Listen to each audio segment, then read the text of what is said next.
in a typical recovery. Even Charles Evans, the head of the Chicago Federal Reserve, just told us, typically this is what happens. Normal, but this is an abnormal recovery. Why?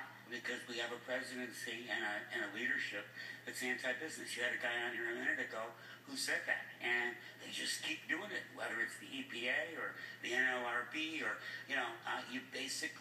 you need growth. You're not going to get growth unless the business community signs on. You can't make the business community the victim or the bad guy and then say, oh, by the way, here's what I want you to do. I want you to be full of confidence while I'm beating you up.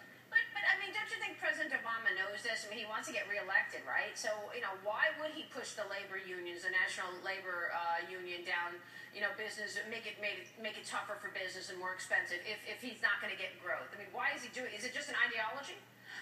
I don't have any answers for you. I mean, the president came out and said, we're going to solve our whole recession problem by becoming much bigger exporters.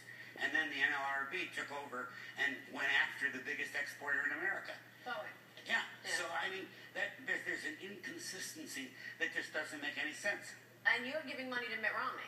I'm giving money to Mitt Romney. You think Mitt Romney is equipped to run this country? I think Mitt Romney is very equipped to run this country. And I think Mitt Romney has experience in running big organizations.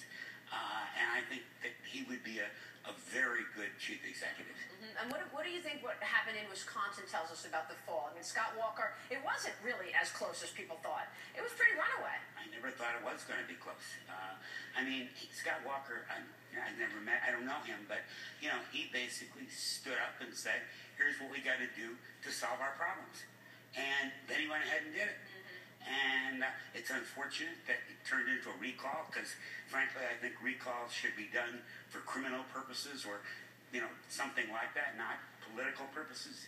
And I think that the people of Wisconsin very clearly sent a message.